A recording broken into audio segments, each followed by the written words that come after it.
Oke, Assalamualaikum warahmatullahi wabarakatuh. Selamat pagi Sobat Muda SMK Alhuda Kota Kediri. Pagi ini di studio MPLS SMK Alhuda Kota Kediri, saya kedatangan tamu yang cukup istimewa. Di sebelah kiri saya ada Dr. Faradila. Selamat pagi, Dok. Selamat pagi. Di sebelah kiri Dr. Faradila ada Pak Zaini. Selamat pagi, Pak Zaini. Selamat pagi. Dr. Farah dan Pak Zaini ini dari Puskesmas Baluwerti, Kota Kediri. Dalam lanjutan MPLS pagi ini, kita akan membahas beberapa hal yang berkaitan dengan isu-isu kesehatan terkini. Jadi nanti kita akan bahas masalah UKS, usaha kesehatan di sekolah, kemudian juga nanti kita bahas mengenai kenakalan remaja, nanti berakibat pada HIV dan AIDS-nya. Juga yang paling trending untuk saat ini adalah mengenai COVID-19 yang saat ini trennya sedang naik ini ya. Jadi nanti kita akan kupas beberapa masalah kesehatan tersebut. Oke, Sobat Muda SMK Alhuda Kota Kediri, simak terus kegiatan MPLS yang dilaksanakan oleh SMK Alhuda Kota Kediri, dan jangan lupa nanti di akhir setiap pertemuan, setiap sesi nanti ada penugasan yang wajib dikerjakan oleh seluruh siswa baru SMK Alhuda Kota Kediri, dan juga nanti akan ada giveaway ya, ini yang biasanya ditunggu-tunggu oleh teman-teman semua, sobat-sobat semua. Jadi giveaway-nya berupa apa, itu ada masih kejutan ya. Jadi nanti silakan simak terus kegiatan MPLS sampai selesai. Oke, langsung aja kita nanti yang pertama kami serahkan kepada Pak Zaini untuk memaparkan mengenai usaha kesehatan sekolah. Monggo Pak Zaini, bisa dipaparkan. Assalamualaikum warahmatullahi wabarakatuh. Selamat. Selamat pagi, Pak. Selamat pagi, Dokter. Perkenalkan, kita tim UKS dari Puskesmas Baluwerti. Saya Pak Zaini, ini Dr. Farah. Pagi ini kita akan membahas mengenai usaha kesehatan sekolah ya. Nanti di dalamnya tentunya di dalam UKS ya ada goal-goal UKS yang salah satunya adalah HIV atau AIDS, narkoba dan sebagainya ya. Oke, kita mulai dengan usaha kesehatan sekolah ya. Usaha kesehatan sekolah atau UKS ya merupakan wahana untuk menanamkan perilaku hidup bersih dan sehat ya, yang kepada anak didik sedini mungkin, yang pada gilirannya nanti ya peserta didik diharapkan dapat berpola hidup sehat ya, yang nanti imbasnya bisa ke teman, keluarga yang di rumah, masyarakat sekitar, kurang lebih radius 500 meter merupakan cakupan dari UKS ya. Oke. Nah, untuk UKS sendiri merupakan keputusan bersama dari Menteri Pendidikan ya, Menteri Agama, Menteri Kesehatan, Menteri Dalam Negeri ya, yang tergabung dalam nanti Sektab UKS ya namanya.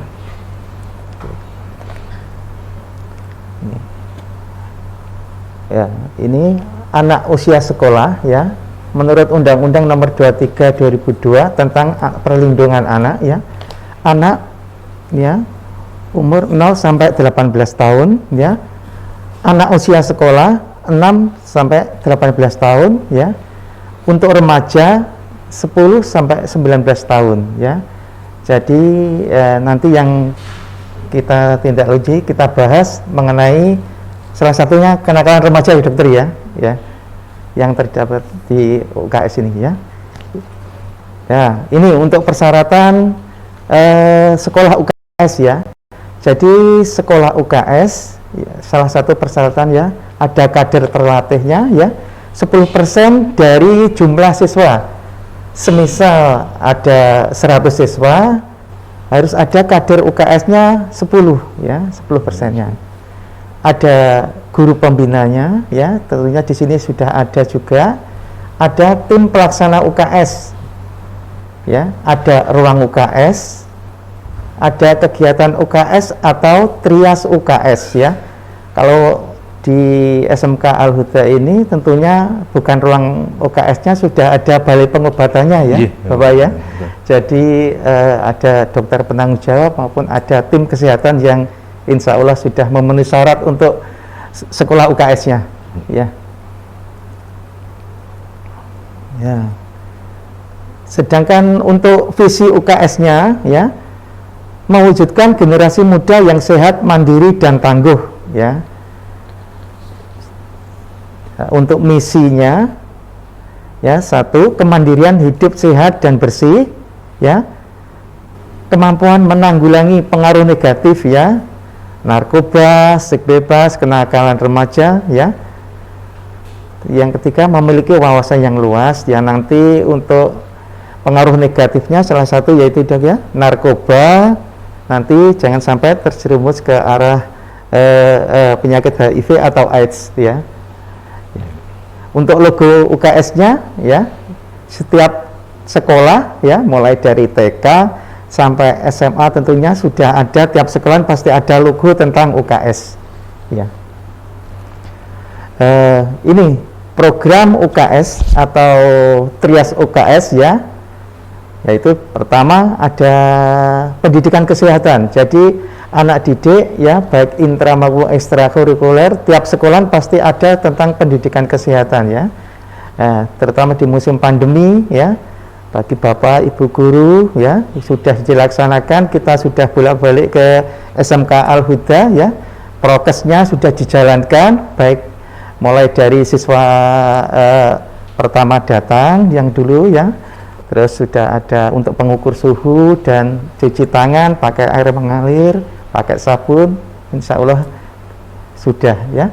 Untuk pelayanan kesehatan ya, ada promotif ya, ada preventif, kuratif dan rehabilitatif ya.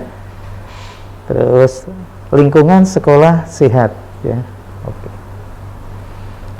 Ya, ini yang goal atau tujuan dilaksanakan UKS ya, agar generasi muda terbebas dari asap rokok ya. Tentunya diharapkan bagi guru maupun staf maupun sekolah, siswa di sini tidak ada yang merokok ya, bebas dari nafsa ya. Ya, yang kita bahas lagi nanti HIV atau AIDS ya, seks pranikah, kenakalan remaja ya, ada 10 ya, gizi buruk atau anemi ya, kecacingan, hepatitis, gaki atau gangguan akibat kekurangan garam yodium atau yang disebut gondok ya. Oke.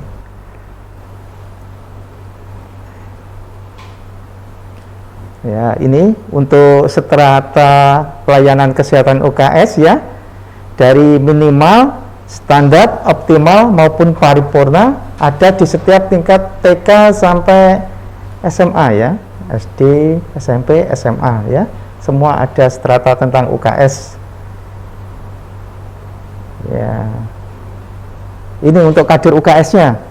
Jadi yang kita bahas tadi, yang disebut kader UKS, siswa yang telah dilatih untuk melaksanakan usaha pemeliharaan dan peningkatan kesehatan pada diri sendiri, teman, keluarga, dan lingkungan ya. Kalau di SD namanya kader Tiwisada. Kalau untuk SMP, SMA, kader kesehatan remaja. Kalau di SMK Al-Huda ini ada ponpesnya, namanya santri husada ya. Jadi kader yang merupakan ujung tombak dalam pemeliharaan maupun dalam memberi motivasi ke siswa-siswa yang lain untuk berpola hidup yang sehat, ya. Ya, ini untuk kegiatan kadernya.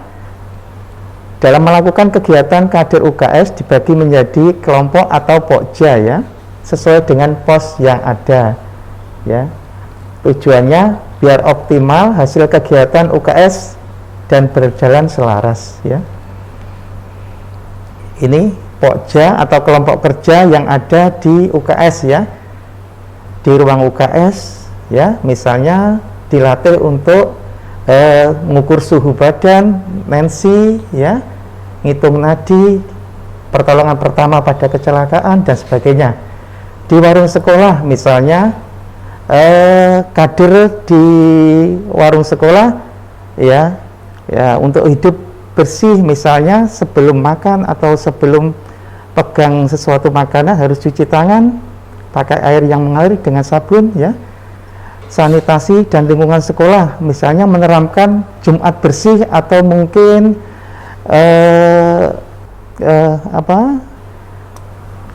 pemeliharaan untuk ke kamar mandi, misalnya ngobservasi atau memantau ada jentik apa tidak, gitu, ya.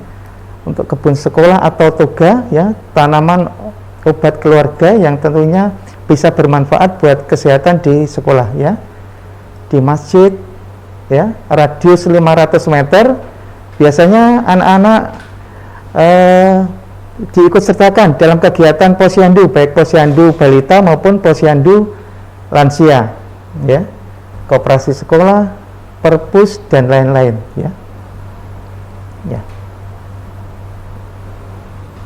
Yang intinya menggarap UKS sama dengan investasi atau nabung, ya, yang berarti pada gilirannya nanti, ya, pada 8 sampai 10 tahun ke depan akan diperoleh generasi yang sehat dan tangguh, ya. Ya, terima kasih. Sekilas tentang UKS, ya, yang nanti di dalamnya tentunya diteruskan dengan Dr. Farah mengenai goal UKS tadi, ya. Ada HIV, AIDS, terus yang lagi tren, ya, ini nanti ada COVID, ya. Ya, terima kasih. Ya, terima kasih Pak Zaini. Ya. Pak Zaini, jadi dari pemaparan Pak Zaini tadi bisa disimpulkan bahwa usaha UKS itu intinya wajib, ya, di sekolah, ya. Harus ada UKS, ya, Pak Zaini. Harus ada UKS, Pak. Iya. Ya. Terus harus ada kader kesehatan sekolah, ya. Kalau SMK berarti kader kesehatan remaja, yang intinya merupakan kepanjangan dari Puskesmas, ya, untuk memberi motivasi kepada adik-adik biar bisa meneruskan ke teman-teman yang lain, Pak. Betul. Iya. Oke. Iya. Jadi sobat muda SMK Al-Huda Kota Kediri, seperti yang sudah dijelaskan oleh Pak Zaini tadi, bahwa UKS ini menjadi usaha wajib di sekolah untuk meningkatkan usaha kesehatan yang ada di sekolah, untuk mengantisipasi hal-hal yang tidak kita inginkan, ya, Pak Zaini, ya. Iya. Dan di SMK Huda Kota Kediri, jadi UKS ini kita sudah punya balai kesehatan, seperti yang disampaikan oleh Pak Zaini tadi, ada dokter penanggung jawabnya, dan juga ada tenaga kesehatan yang standby, Pak Zaini. Jadi bagi sobat muda SMK Huda Kota Kediri, jadi fasilitas kesehatan yang dimiliki oleh SMK Huda Kota Kediri ini menjadi satu dengan punyanya yayasan, jadi punya balai kesehatan yang bisa digunakan secara gratis oleh semua warga sekolah, bukan hanya siswa saja, tetapi guru, karyawan juga bisa memanfaatkan fasilitas kesehatan tersebut. Jadi misalkan nanti kalau sobat muda sudah aktif masuk atau tatap muka sudah aktif, nanti misalkan merasa tidak enak badan atau kurang sehat, nanti bisa menghubungi balai kesehatan, dan letaknya cukup berdekatan dengan sekolah, ya. Cuman tinggal jalan kaki 5 menit sudah nyampe. Jadi di sana nanti sobat muda akan mendapatkan pertolongan pertama yang dibutuhkan. Jadi nanti silakan dipergunakan dengan sebaik-baiknya. Ya, terima kasih Pak Zaini dari atas pemaparan materinya. Kemudian kita lanjutkan ke pemaparan materi yang kedua, jadi dari Dr. Faradila nanti yang akan mengupas tuntas mengenai HIV dan AIDS. Jadi ini salah satu dari goalnya UKS tadi Pak Zaini. Iya, jadi salah satu goalnya UKS jadi untuk memerangi HIV dan HIV AIDS. ya. Kita pagi ini Dr. Faradila ya, jadi kita akan memaparkan secara rinci mengenai HIV dan AIDS. Jadi sebelumnya HIV itu sebenarnya suatu penyakit atau gimana Dok ini Dok? Jadi HIV itu adalah suatu virusnya. Iya, HIV itu virusnya. Sedangkan AIDS itu hasil dari virusnya itu. Jadi kalau misalnya HIV-nya itu dia menyerang sistem imun. Jadi kalau misalnya makin lama, akhirnya dia bisa terjadi yang namanya AIDS itu. AIDS itu biasanya nanti dilihat dari hasil labnya, di mana ada nama lab nama labnya tuh namanya CD4 atau CD4, di mana itu biasanya kurang dari 200. Gitu. Itu berarti menyerang sistem imun dari seseorang gitu. Benar. Terus apakah nanti juga bisa menyebabkan penyakit bawaan? Kalau misalnya jadi yang namanya sistem imun, jadi kan sistem imun itu untuk berperang terhadap penyakit-penyakit lainnya. Nah, sedangkan HIV ini menyerang sistem imun. Nah, sistem imun kita itu udah rusak, jadi penyakit-penyakit yang lain gampang banget masuk. Oke, itu sekilas tentang HIV/AIDS dan selengkapnya Dr. Farah akan menyampaikan secara rinci tentang HIV/AIDS ini dikaitkan dengan kenakalan remaja. Monggo dipersilakan Dr. Farah. Assalamualaikum warahmatullahi wabarakatuh. Waalaikumsalam warahmatullahi wabarakatuh. Iya. Saya mohon izin untuk sekilas memberitahukan tentang kenakalan remaja apa itu. Oke. Jadi apa sih remaja? Remaja tadi kan sudah dijelaskan juga sama Bapak di mana usia antara 10 sampai 19 tahun. Nah, ini ada remaja itu saya menuliskan 13 sampai 18 itu masih dalam rentang ya, dalam rentang 10 sampai 19 di mana itu adalah transisi di mana dibilang anak-anak juga bukan, dibilang dewasa juga bukan. Jadi memang berada di tengah-tengah seperti itu. Nah, sedangkan kenakalan remaja itu apa sih? Kenakalan remaja itu suatu perbuatan yang dapat melanggar norma, aturan atau hukum dalam masyarakat yang dilakukan pada usia tersebut.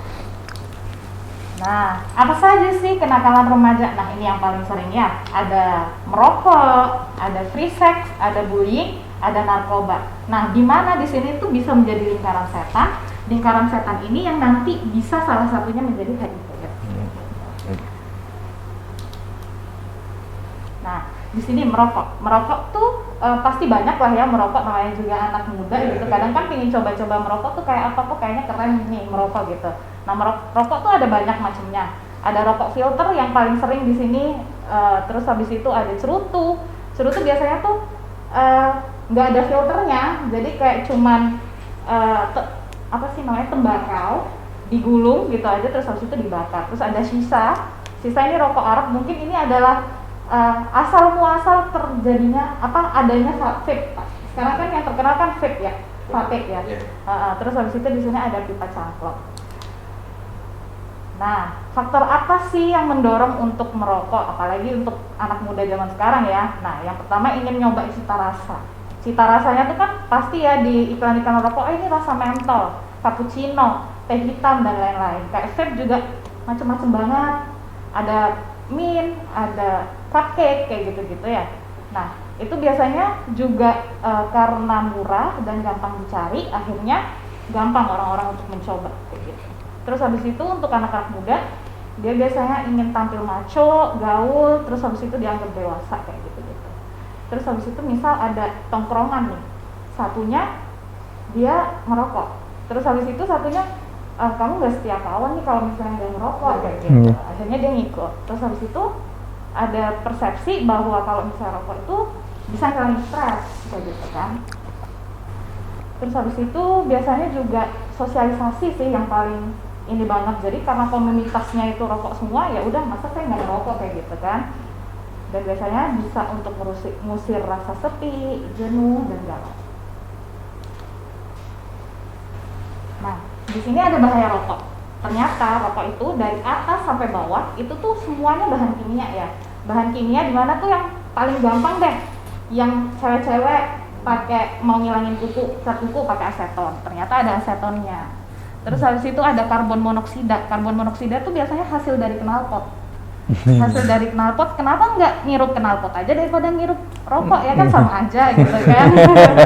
Nggak ada bedanya. Terus habis itu ada amonia. Amonia ini pembersih lantai, people kayak gitu. Gitu ya.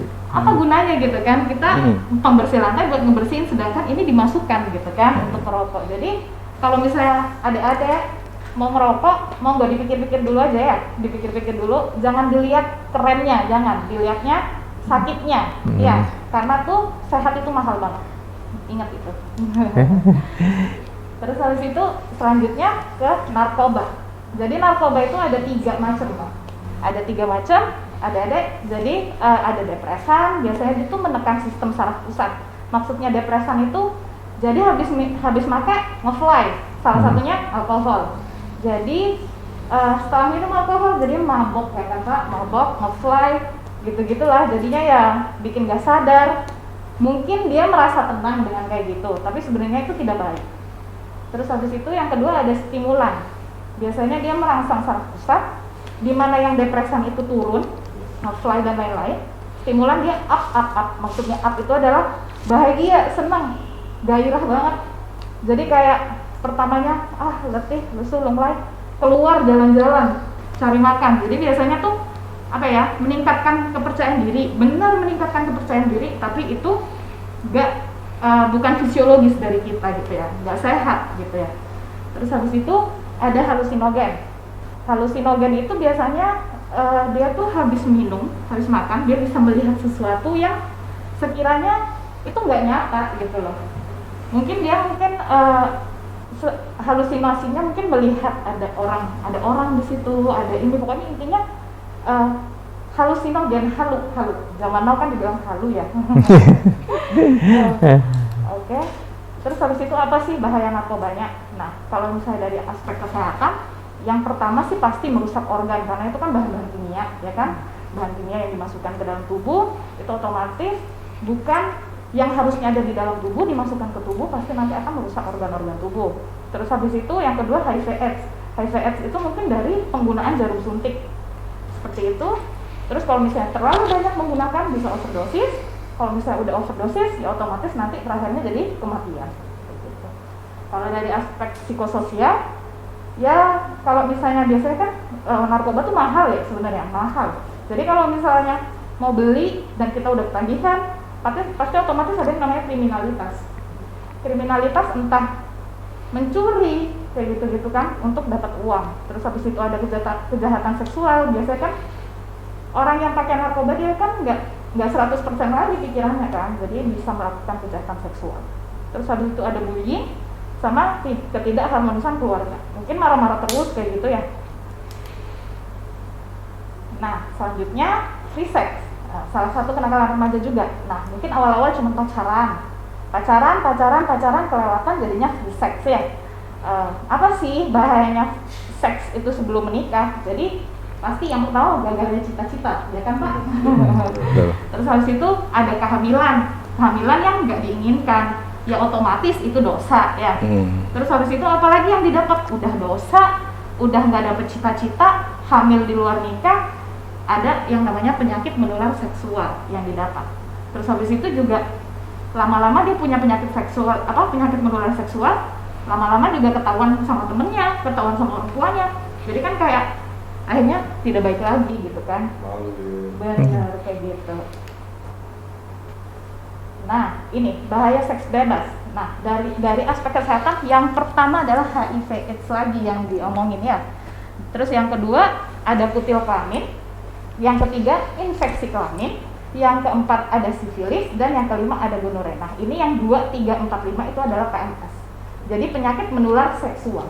Jadi karena free sex akhirnya bisa kena itu semua. HIV/AIDS juga merupakan salah satu penyakit menular seksual gitu. Nah, dari aspek psikososial, hamil di luar nikah, Terus yang kedua, meningkatnya angka kematian ibu akibat aborsi. Jadi mungkin karena nggak pingin, akhirnya ya gimana caranya anak ini juga keluar kayak gitu kan. Entah minum obat-obatan, entah dipijet, kebanyakan sekarang kayak gitu. Terus habis itu diskriminasi di lingkungan masyarakat. Jadi namanya juga perilaku asusila kan. Jadi yang namanya di masyarakat pasti nanti akan dikucilkan. Kayak gitu kan Pak. Oke. Nah, apa sih HIV itu? Jadi HIV itu HIV kepanjangan dari Human Immunodeficiency Virus. Jadi itu adalah penyebab AIDS dan biasanya itu melemahkan sistem kekebalan atau perlindungan tubuh. Nah, apa sih yang dimaksud dengan AIDS? AIDS itu adalah Acquired Immune Deficiency Syndrome. Namanya sindrom itu berarti merupakan kumpulan dari beberapa gejala akibat menurunnya sistem imun yang disebabkan oleh virus tadi, yaitu HIV. Kayak gitu. Nah, HIV itu gimana sih bisa menyebar? Pertama, karena transfusi darah. Terus yang kedua, pertama pacaran dulu kan ya, kita nggak tahu, semoga aja pacarannya sehat ya adik-adik semua. Kalau misalnya pacaran, ya kalau misalnya ini bisa ada yang ketiga kan setan ya? Gitu. Bisa jadi free sex. Nah, free sexnya nggak pakai kondom, nggak pakai apa. Terus akhirnya nggak tahu ternyata udah pernah seks dengan orang lain dan ternyata orang lain juga punya HIV. Akhirnya free sex bisa juga akhirnya kena. Terus habis itu penggunaan jarum suntik yang bergantian, biasanya itu pada orang-orang narkoba gitu. Betul. Terus habis itu penularan dari ibu hamil pada anaknya. Gitu. Nah, tenang, bukan cuman kadang kan HIV, oh ini ada orang HIV nih, jabat tangan ini dan lain-lain kayak ketemu gitu, enggak nanti ketularan. Iya, gitu kan. Tenang aja. Jadi HIV itu nggak bakal menular dari gigitan nyamuk, meskipun satu rumah kan nyamuknya pasti satu ya, atau banyak dan sama gitu. Jadi tenang aja, nyamuk kalau gigit nggak bakalan menularin HIV. Terus habis itu cuman salaman sentuhan juga nggak apa-apa. Menggunakan peralatan makan atau minum bersama juga nggak apa-apa, karena air liur itu tidak menularkan HIV. Terus habis itu tinggal serumah juga tidak apa-apa. Pelukan sama ciuman nggak apa-apa, sama menggunakan jamban yang sama. Tapi pelukan sama ciuman itu kalau muhrim ya, adik-adik. Muhrim ya, kalau nggak muhrim tolong jangan gitu ya. Terus habis itu ini, jadi ada fase-fase HIV/AIDS. Jadi yang pertama tuh ada akut infeksi. Biasanya akut infeksi itu dia yang bergejala, entah panas nggak hilang-hilang, pusing nggak hilang-hilang, ada diare juga, ada penurunan berat badan, ya macam-macam. Nanti saya jelaskan. Terus habis itu ada yang namanya clinical latency. Di mana clinical latency itu dia sebenarnya virusnya masih ada, cuman rendah, tapi masih aktif dan biasanya tidak ada yang namanya mengeluarkan gejala. Mungkin gejalanya hanya awal-awal aja, terus waktu laten itu nggak ada gejala, ngerasanya udah sembuh mungkin ya, dan tidak diobati. Nah, pada saat ini biasanya itu karena kita tuh kurang aware, kurang sadar kalau misalnya emang ada di tubuh kita ada yang namanya virus HIV, akhirnya ini yang bisa menyebabkan jadi AIDS. Nah, ini biasanya pada window period perkembangan dari HIV dari AIDS itu biasanya 3-6 bulan. Terus ada HIV positif itu 3-10 tahun, sedangkan AIDS-nya itu 1-2 tahun. Jadi sebenarnya masih panjang ya untuk jadi AIDS. Iya. Cuman kadang kan kita tidak aware, tidak sadar kalau ada HIV dalam tubuh kita gitu ya. Nah, gejalanya yang paling sering itu pasti demam tinggi. Demam tingginya berkepanjangan habis minum obat. Oke, sehari udah turun nih, tapi besoknya ada lagi, besoknya ada lagi kayak gitu. Terus biasanya nafasnya pendek, batuk juga, ada nyeri dada sama yang namanya demam tadi. Terus habis itu ada hilang nafsu makan, mual dan muntah. Nah, ada yang paling sering sih biasanya yang datang biasanya pasien itu diare yang kronis. Diare yang kronis itu maksudnya sering banget diare. Padahal tuh nggak makan pedas, nggak makan apa, nggak makan minuman apa gitu, itu tetap aja dia diare, datang diare. Terus habis itu berat badannya tiba-tiba kok bisa turun banget ya, perasaan saya dulu gendut gitu, saya gendut gitu, terus tiba-tiba turun. Nah itu pertanyaan juga, tapi kadang kan memang kurus karena penyakit yang lain nggak apa-apa. Cuman kalau misalnya HIV mungkin dilihat tadi apa melakukan apa sebelumnya gitu kan HIV. Terus habis itu batuk berkepanjangan. Nah ini mungkin batuk berkepanjangan bisa karena kan HIV kan imunnya tadi turun kan. Turun, Nah betul. mungkin batuk berkepanjangan bisa karena TB yang masuk apa sih tuberkulosis. Itu. Terus habis itu infeksi jamur pada mulut biasanya apa ya, stomatitis, sariawan. Sariawan biasanya itu cuma satu, itu tiba-tiba banyak banget di mulut ya. Terus habis itu ada pembengkakan kelenjar getah bening, biasanya di belakang telinga, iya. di leher gitu. Terus habis itu di selangkangan, di lipatan paha ya, mohon maaf, pakai bahasa selangkangan. Habis itu biasanya di ketek, di ketiak, itu sih yang paling sering ya. Terus habis itu ada sakit kepala, sulit konsentrasi. Terus habis itu biasanya tensinya berulang-ulang biasanya rendah. Terus habis itu kulitnya biasanya ada bercak-bercak. Banyak pasti, itu paling sering sih, kulit kering bercak-bercak tuh banyak. Nah, pertanyaannya sekarang, haruskah kita menjauhi orang yang menderita HIV/AIDS? Nah, jawabannya nggak usah. Gitu. Karena kan kadang orang HIV/AIDS mungkin dulu memang terpuruk banget mungkin ya Pak ya. Mungkin namanya juga hilaf ya, hilaf mungkin. Namanya juga hilaf. Jadi mungkin saat itu mungkin memang masih belum tahu antara yang dosa yang enggak, jadinya melakukan. Tapi setelah kadang kan memang apa ya, dia bertobat setelah melakukan hal itu gitu kan. Jadi kan Allah tuh kan maha pemaaf. Nah jadi kita juga kalau bisa memaafkan ya kan. Jadi biasanya orang-orang dengan HIV/AIDS ini mari kita rangkul biar mereka tetap hidupnya tetap semangat kayak gitu. Betul. Ya. Udah gitu aja. Terima kasih. Wassalamualaikum warahmatullahi wabarakatuh. Waalaikumsalam. Terima kasih Dr. Farah. Jadi menarik sekali bahasan kita pagi ini tentang HIV/AIDS ini ya. Ini dok, tadi dokter jelaskan bahwa salah satu penyebab atau penularannya HIV/AIDS ini adalah melalui transfusi darah. Ya. Nah, berarti orang-orang yang mendapatkan transfusi itu memang punya dalam tanda kutip riskan ya untuk ketularan dengan HIV/AIDS ini. Nah, apakah dari katakanlah pihak yang menangani misalkan PMI atau apa yang biasanya menyalurkan darah itu tidak melakukan uji klinis mengenai darah tersebut, apakah mengandung HIV atau enggak sebelum diberikan kepada orang lain? Gimana dok? Kalau misalnya saat ini PMI udah pasti ada SOP-nya ya Pak ya. Betul. Ada SOP-nya dalam mengambil darah, terus habis itu penyaluran darahnya. Jadi pastinya saat mengambil darah itu nanti kita kan memang belum tahu tuh yang diambil darahnya dia punya HIV enggak, dan pasti sama PMI itu pasti dicekkan untuk HIV-nya Pak. Pasti dicekkan. Jadi darah yang tersalur ke seluruh Indonesia ini dari PMI itu sudah aman dari HIV. Aman ya. Oke, terima kasih dokter. Ada lagi gini dokter, beberapa waktu yang lalu itu tersiar kabar bahwa misalkan orang ingin menularkan penyakitnya dalam hal ini HIV ini adalah melalui tusuk gigi. Jadi tusuk gigi yang katakanlah bekas orang penderita kemudian dibiarkan lalu nanti digunakan oleh orang lain. Apakah ini bisa menularkan virusnya, dok? Kalau misalnya tusuk gigi itu nggak ditusuk sampai keluar darahnya, mungkin masih aman. Soalnya kan air liur tidak menularkan HIV/AIDS. Seperti makan dengan sendok yang sama itu sebenarnya masih nggak apa-apa.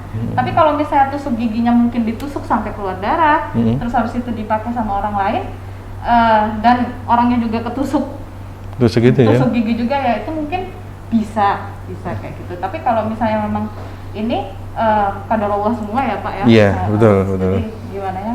Tapi kalau misalnya sampai ketusuk ya itu kena. Sama halnya kayak jarum suntik. Ketusuk, terus habis itu ketusuk jarum suntik yang orang terkena HIV, ketusuk juga, yaitu kalau bisa langsung dicekkan untuk segalanya. Oke, menarik sekali. Jadi di jarum suntik ini dok, jadi sekarang kan banyak digunakan di rumah sakit ataupun di klinik kesehatan untuk jarum suntiknya ini. Nah, apakah sudah memenuhi standar operasionalnya untuk misalkan 1 kali pakai atau sudah? Iya dong. Nah, selama saya dulu koas, sempat koas di rumah sakit, sekarang di Puskesmas Baluwerti. Nah, ini rumah sakit tuh pasti ada SOP-nya, Pak. Jadi yang namanya jarum suntik setelah sekali pakai langsung ada tempatnya khusus untuk pembuangan.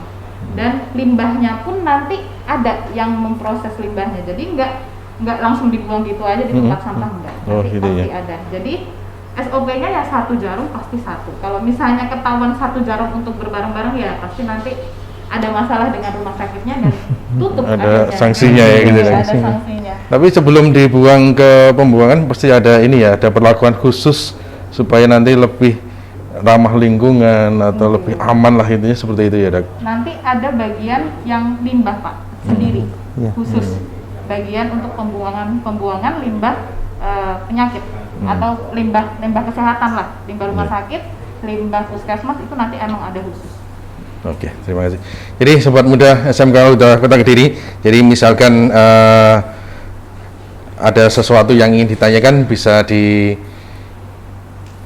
japri melalui nomor WhatsApp ke call center SMK Ultra Kota Kediri ya, di bawah ini nanti akan ditampilkan call centernya SMK Ultra Kota Kediri. Jadi nanti apabila Sobat Muda mempunyai pertanyaan atau mempunyai katakanlah kesan-kesan terhadap materi hari ini, jadi bisa disampaikan melalui WA. Jadi nanti apabila ada pertanyaan nanti langsung kita forwardkan ke Dr. Farah atau ke Pak Zaini ya. Jadi nanti mohon apabila nanti ada beberapa pertanyaan dari sobat-sobat muda kita nanti bisa dibantu. Rasanya ini sangat krusial sekali. Jadi usia-usia remaja ini kan paling banyak pengaruhnya gitu.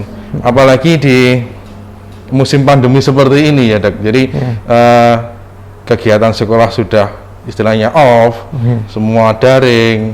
Maka teman-teman kita itu punya waktu yang leluasa sekali. Jadi misalkan untuk kegiatan-kegiatan yang dalam notabene tidak berguna semacam itu, seperti ngumpul-ngumpul tanpa adanya tujuan yang jelas, kemudian istilahnya dalam kamus muda ini adalah hari-hario gitu ya, jadi nanti banyak sekali waktu yang tersisa atau yang bisa digunakan karena mereka sudah merasa lepas, bebas dari kegiatan pendidikan. Makanya itu sesuatu yang harus kita hindari supaya nanti kita bisa memperoleh hidup yang sehat gitu ya, Dok. Berbicara mengenai pandemi ini, Dok, jadi ini suatu yang sangat penting sekali buat kita. Jadi akhir-akhir ini kan kasus COVID-19 ini sangat tinggi sekali di Indonesia, khususnya di Kota Kediri juga sangat meningkat ya, sangat Dok? meningkat ya. Nah, mungkin dokter punya tips atau masukan yang bisa dilaksanakan oleh sobat-sobat muda kita ataupun juga masyarakat umum yang menyaksikan siaran kita. Jadi bagaimana kita mengantisipasi, kemudian bagaimana kita menanggulangi apabila misalkan ada gejala-gejala yang tanda kutip menyerupai dari COVID-19 ini. Monggo, Dok, nanti bisa disampaikan. Mungkin ini dari awal dulu ya, Pak ya. Jadi suatu permasalahan itu pasti dilakukan dengan ikhtiar terlebih dahulu, baru dilanjutkan dengan tawakal. Nah, adik-adik di sini ikhtiar itu pasti ada usaha-usaha untuk terjadinya agar tidak terjadi sesuatu ya kan, Pak. Nah, di sini ikhtiarnya dalam masa COVID ini yang pertama berserah diri pada Allah pastinya. Ya, terus habis itu ikhtiar yang pertama yaitu protokol kesehatannya harus benar-benar ditingkatkan banget ya, cuci tangan, terus habis itu yang paling penting sih untuk zaman sekarang jangan sering keluar sih, itu pasti yang penting. Jangan keluar-keluar, kan toh sekolah juga udah pakai daring, ya kan?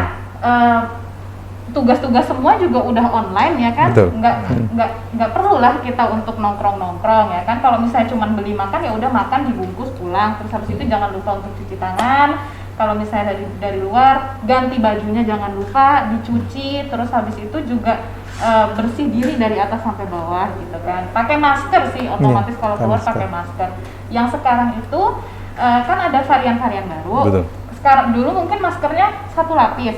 Sekarang itu ada yang baru itu menggunakan 2 lapis, di mana yang pertama tuh yang bagian belakang kan ada masker ada banyak, ada yang daily use, maksudnya pakai sehari-hari, ada yang surgical use atau masker bedah. Terus habis itu ada kain, ada KN95, ada N95. Jadi kalau misalnya di rumah lebih baik menyiapkan yang namanya masker bedah. Jadi masker bedah itu sekarang dilapis sama masker kain depannya. Jadi dilapis 2. Kalau misalnya KN95 nggak usah dilapis. Kalau misalnya N95 nggak usah dilapis juga. Tapi kalau misalnya mau dilapis monggo, tapi KN95 dulu, terus habis itu menggunakan masker bedah. Kayak gitu. Terus habis itu cuci tangannya bisa pakai air dan sabun ya Pak ya. Terus habis itu sama hand sanitizer. Terus habis itu untuk selanjutnya itu sih yang paling krusial sebenarnya, nggak boleh nongkrong. Protokol kesehatannya seperti cuci tangan dan pakai masker itu sih yang paling krusial sebenarnya. Jaga jarak. Ya itu. Jadi kalau misalkan kita sedang berolahraga nih Dok, jadi apakah boleh kita melepas masker atau gimana? Misalnya kan kalau misalkan berolahraga, misalkan bersepeda atau kita lari-lari, itu kan butuh asupan oksigen yang pengap ya Pak ya? Iya, kadang kalau pakai masker kan pengap gitu. Bagaimana Dok? Jadi gini, kan olahraga tuh nggak harus di luar ruangan, ya, apalagi zaman sekarang gitu kan. Saya selama menjaga di poli COVID itu kan sering banget pasien datang, terus habis itu saya swabkan positif. Jadi saya merasa sekarang kita sedang tidak aman-aman saja di luar gitu kan. Jadi lebih baik kalau misalnya mau olahraga, monggo di rumah dulu.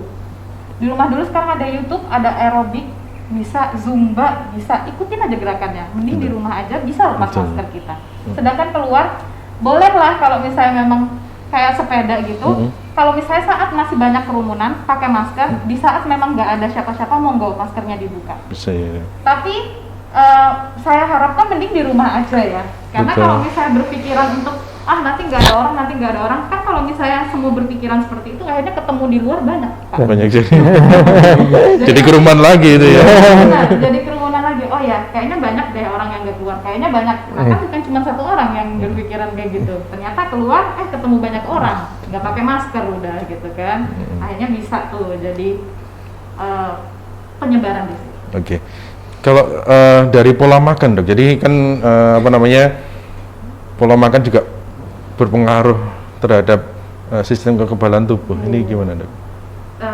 Sama halnya kayak dulu Pak, 4 sehat 5 sempurna. Betul. Ya kan? Jadi kalau misalnya mau makan, monggo makannya tuh karbohidrat, protein dan lemaknya itu benar-benar diatur, bukan diatur juga sih. Kadang kan kita malas untuk menghitung ya Pak. Jadi yang penting kita nggak ada tarak.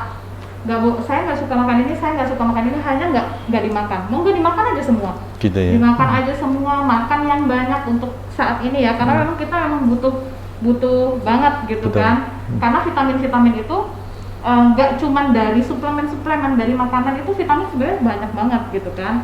Jadi kan banyak nih sekarang anak zaman now ya Pak ya, diet. Jangan diet dulu. Maksudnya diet untuk nurunin badan. Ya. Jangan diet dulu, monggo makan yang banyak karena memang kita tuh sangat-sangat membutuhkan vitamin untuk menjaga sistem imun kayak gitu kan. Jadi proteinnya diperbanyak kayak tahu, tempe, ikan-ikanan, ayam, monggo dimakan semua. gitu.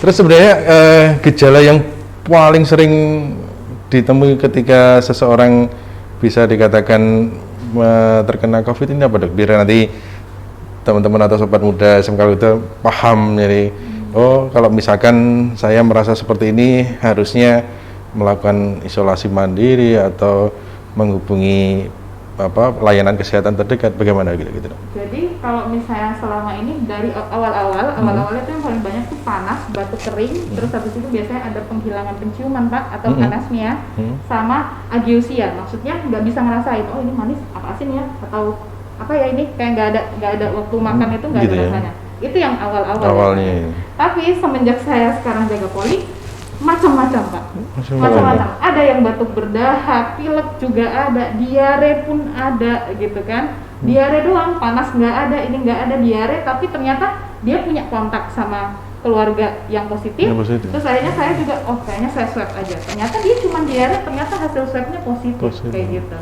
Nah, tapi jangan panik sebenarnya. Kita kan di sini kan memang lagi IGD, UGD, IGD semua kan memang lagi full-fullnya ya Pak ya. Betul. UGD semuanya full. Jangan panik kalau memang misalnya panas dan lain-lain. Monggo minum obat simptomatis dulu. Maksudnya panas, monggo minum paracetamol. Beli di apotek. Terus habis itu memang batuk, monggo beli, ada macam-macam ya. Ada obat batuk, monggo dicari kayak OBH ada juga kalau misalnya tebal. Terus habis itu ada N-acetylcysteine atau enggak tanya di apotek biasanya, Mbak saya beli obat batuk, pasti nanti dikasih ya. Terus habis itu yang penting sih kalau misalnya memang kita merasa nggak enak badan, monggo jangan keluar kemana-mana atau enggak meminimalisir untuk ketemu sama orang lain kayak gitu. Itu sih yang paling penting. Terus habis itu nggak boleh panik sih dan stay positif. Jadi pikirannya harus bagus, jangan sampai aduh nanti saya kena COVID, saya ini. Memang kalau misalnya memang Anda kena COVID gitu kan, terus pikirannya makin buruk itu yang akan memperparah malahan. Makin parah gitu. Jadi stay positif aja. Kapan sih ke dokter? Kapan ke dokter kalau misalnya memang nggak kuat gitu kan? Udah selesai kayak gitu. Terus habis itu juga panas, minum apapun nggak hilang-hilang, terus akhirnya sampai badannya lemas, monggo kalau misalnya mau ke dokter gitu ya. Yang penting ini Dok, menjaga pikiran kita gitu deh. Jadi supaya tidak terlalu stres, kemudian terlalu banyak beban gitu deh. Itu kan paling istilahnya menjadi penyebab yang paling tinggi untuk bisa tertular penyakit ini gitu deh.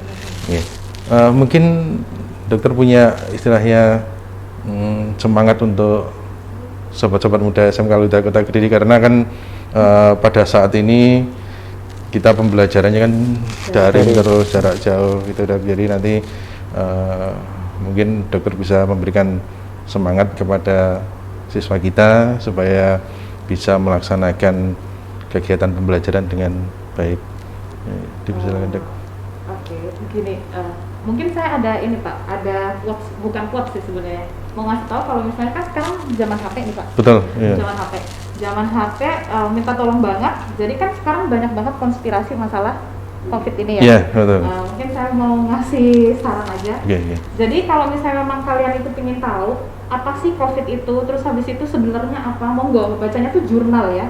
Bacanya jurnal atau enggak yang dikeluarkan oleh Kemenkes ya. Betul. Sekarang soalnya TikTok ngasih ini, WhatsApp ngasih ini, akhirnya percaya. Tolong itu yang membuat Indonesia makin lama-lama makin kolaps ya Pak ya. Iya. Gitu. Jadi untuk anak muda sekarang, please suka membaca, tolong banget suka membaca. Betul. Jangan hanya buka TikTok atau enggak baca sekilas judulnya doang, jangan, tapi dibaca dalam sampai bawah. Kalau misalnya memang dapatnya di WhatsApp, monggo dicari kebenarannya di jurnal, di Kemenkes atau gimana. Terus untuk nyemangatinya, meskipun daring, kalian kan tetap dipantau nih. Betul. Dipantau sama orang tua dan dipantau pastinya sama guru-guru.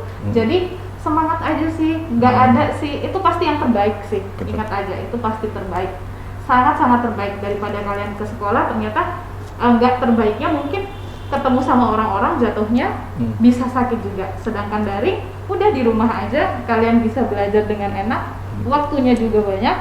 Terus habis itu bisa ngelakuin yang lain setelah itu, dan kalian juga terbebas dari penyakit, insya Allah ya. Kalau Pak Zaini mungkin ada pembangkit semangat untuk sobat muda kita, Pak Zaini. Ya, untuk adik-adik ya tetap semangat ya. Apa yang dikatakan oleh Dr. Farah tadi ya.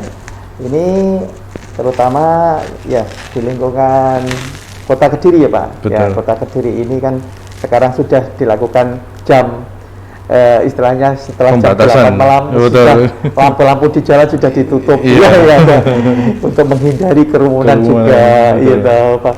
Warung-warung yang biasanya buka sampai malam ini kan sudah mulai dari ada PPKM itu ya. Tetap semangat ya, belajar ya di rumah ya. konsultasi dengan Pak Guru maupun mengenai kesehatan dengan kita ya, terutama di Al-Huda ini wilayah Puskesmas Baluwerti Pak ya. Iya, betul Pak. Ada istilahnya konsultasi di Policovid juga ada ya dokter ya. Di UGD sampai jam 3 Pak kalau UGD Pak. Iya. Nanti misalnya ada keluhan atau ada apa bisa konsultasi di saya maupun di dokter Farah. Siap. Ya. Iya, terima kasih. Nah, ini ada WA menarik ini, Dok dan Pak Jenny. Ada teman yang menanyakan, bagaimanakah efektivitas vaksinasi itu, dokter? Apakah orang yang sudah mendapatkan vaksin itu lantas terbebas dari yang namanya penyakit COVID ini, Dok? Monggo. Jadi yang vaksin di Indonesia tuh yang udah paling banyak itu Sinovac ya. Sinovac ya Pak. AstraZeneca pun itu baru ya, baru dikasihkan baru-baru ini sebenarnya untuk masyarakat bebas. Jadi kalau misalnya untuk efektivitas, memang efektivitas Sinovac masih 67% ya Pak awalnya. Itu memang kan yang namanya vaksin itu kan pasti ada penelitian yang baru ya Pak ya. Yang namanya pakai vaksin itu akan terbebas, enggak juga. Kalau misalnya kita nggak protektif, protokol kesehatan kita juga nggak bagus. Misal habis vaksin nggak pakai masker, nggak pakai apa, yang nggak juga gitu kan. Kan vaksin maksudnya salah satu bentuk ikhtiar. Satu bentuk ikhtiar maksudnya berarti kan harus beberapa ikhtiar untuk kita tetap sehat. Kalau misalnya salah satu doang, yang lainnya tidak dilakukan, otomatis ya bisa kena juga gitu kan. Apalagi tapi kalau misalnya dalam penelitian yang paling baru untuk untuk Sinovac itu meskipun terkena itu nanti gejalanya tuh nggak sampai berat atau mengakibatkan kematian. Jadi kalau misalnya memang kena, paling nanti gejalanya maksimal sampai sedang gitu dalam penelitian terbaru. Terima kasih. Ya begitu sobat muda. Jadi meskipun kalian sudah mendapatkan vaksinasi, tapi protokol kesehatan tidak boleh diabaikan gitu ya, Dok. Jadi tetap jaga kesehatan, kemudian sering cuci tangan dan harus pakai masker kemana-mana. Jadi untuk menanggulangi bahaya atau virus COVID-19 ini. Terima kasih Dr. Faradila, terima kasih Pak Jenny atas kedatangan panjenengan semua tim Puskesmas Baluwerti di studio MPLS SMK Al-Huda Kota Kediri. Sobat muda SMK Al-Huda Kota Kediri, inilah tadi bincang-bincang kita dengan tim dari Puskesmas Baluwerti tentang kesehatan. Jadi apa yang sudah disampaikan oleh Pak Zaini dan Dr. Farah, monggo nanti sobat muda laksanakan demi menjaga kesehatan diri kita sendiri dan orang-orang yang ada di sekitar kita. Untuk kegiatan hari ini kita akhiri, dan jangan lupa nanti di akhir ada penugasan yang akan disampaikan dan harus dikerjakan oleh seluruh siswa baru SMK Al-Huda Kota Kediri. Nanti pengirimannya juga melalui daring atau online, nanti yang akan dijelaskan di grup WA kelas. Terima kasih atas perhatiannya, tetap semangat dan jangan lupa terapkan protokol kesehatan. Billahi taufiq wal hidayah. Assalamualaikum warahmatullahi wabarakatuh.